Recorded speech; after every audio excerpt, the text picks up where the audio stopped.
Here's something a lot of business owners don't realize. If you use your card right, you might never pay a dollar in interest.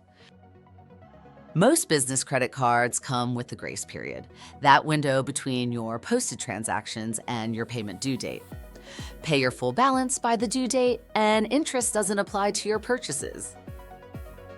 The math is pretty clear. Borrow $5,000 and pay it off within the grace period. $0 in interest.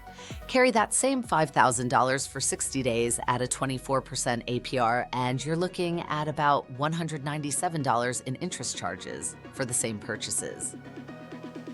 The costs that catch business owners off guard aren't always interest, they're the fees. Late payments, cash advances, foreign transaction charges. Most of them are avoidable if you know when they trigger. Know your grace period. Pay your full balance on time. Skip the cash advances.